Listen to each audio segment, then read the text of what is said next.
Hello, viewer. The other day, I was sitting alone looking at two people yelling at each other over something that didn't really matter much, and I realized something.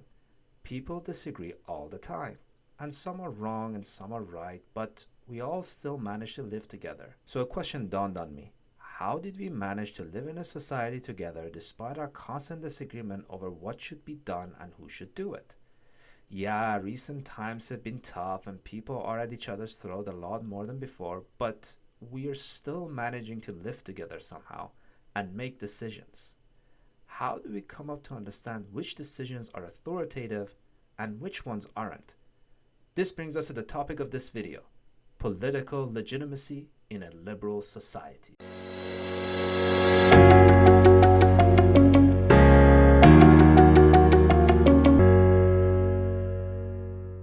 People are like porcupines. We want to be around each other, but the moment we get close, we're starting to poke each other without even trying. This, in a sense, is the tragedy of the human condition.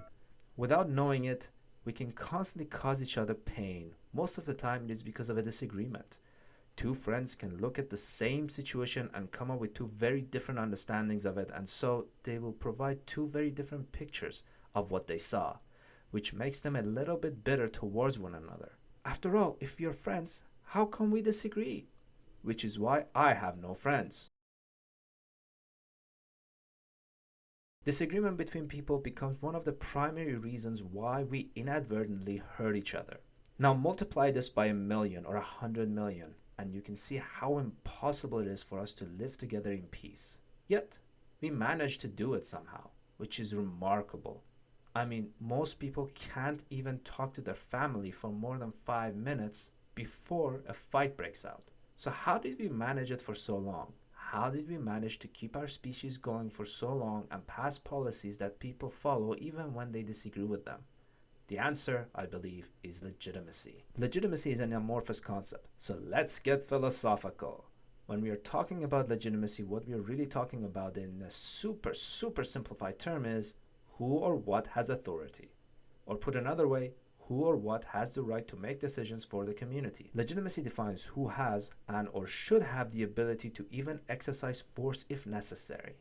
It is in a way how people internalize authority, which is why many falsely believe that legitimacy is defined subjectively. After all, something that I might consider legitimate might not be something that my imaginary friend considers legitimate. Even political communities need concrete ways to define what decision its members must follow. It can be left to the individual to choose which policies to follow and which not to follow. This view is understandable because such people are confusing the application of legitimacy with its meaning. Yeah, we are getting super nuanced now. The definition of legitimacy is always the same: the person or thing whose authority is accepted by the people. Yet, its application is regime-specific. Legitimacy is inherently based on the regime that applies it, meaning that the way we define who has the right to rule and make decisions is decided by the form of the regime itself. For example, in a democracy, we decide who has the authority based on whoever gets the most votes. In a kingship, whoever is born from royal blood. In a dictatorship, whoever can command the absolute power of the state via overwhelming force. So every regime has set out a method by which it defines who should rule and who the people must obey.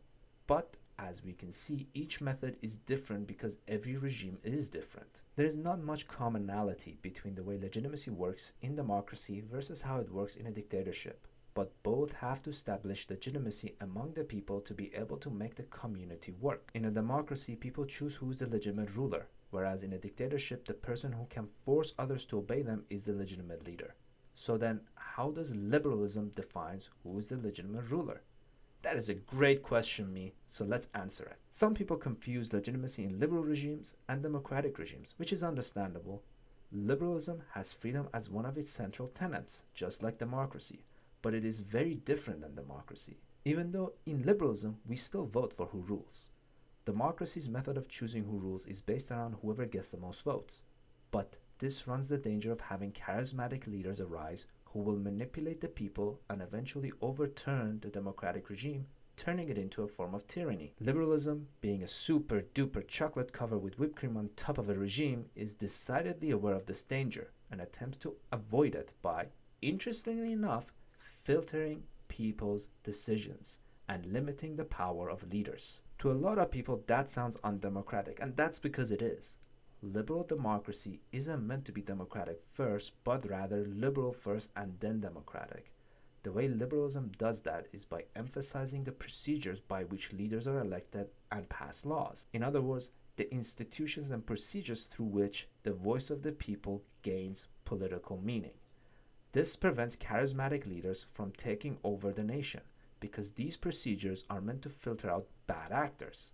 For example, the current Republican primary can constitute one of these procedures. By having voters cast vote on who they want to represent the Republican Party in the general election, the institutional procedures are acting as a way of filtering out potential harmful candidates. Of course, the system is not perfect, but if we had only democracy, all the Republicans who want to be president would run against all the Democrats who want to be president, and you would end up with maybe 100 different candidates, meaning the person who wins might not even need the majority of votes, just more than the rest of the candidates. In direct democratic systems, interestingly enough, the will of the people is not represented fairly, but in liberal systems, through its procedures and institutions, the will of the people are best presented and in the most fair manner possible. Again, it's not a perfect system, but arguably it's the best system we have come up with so far. So why vote at all? Well, because despite the fact that people's vote does not directly decide who is the ruler, it is still an essential part of the way the leaderships are decided. Not having direct impact does not mean having no impact, or for that matter, little impact. The vote of the people are integral for the proper running of the institutions and procedures. Let's use the Republican primary as an example again. It is true that the primary is filtering out certain votes. Democrat and unaffiliated cannot vote in a closed primary, for example. But there still needs to be some sort of voting to filter out bad candidates. Liberal procedures work in all sorts of ways, like, for example, the Electoral College, primaries, and even general elections. All of these procedures are what defines who or what has legitimate authority in a liberal society. Candidates who get through the process become legitimate leaders, while policies that go through the procedures set out in the government, such as reading bills and changing them in the Senate and Congress according to the norms, become legitimate policies. In a way, the procedures set up in liberal governments are much more important in deciding what has authority than the end goal. Let's call this proceduralism. Anyway, that is liberal legitimacy. Whether one believes an authority to be legitimate or not is irrelevant. Rather, what matters is whether the authority or policy has gone through the proper procedures as set out in the Constitution or laws of the nation. As long as the procedures are followed, the authority is legitimate and must be obeyed. This is only the case for liberalism, not other regimes. Now, if you excuse me, I'm gonna go outside and try to make some friends.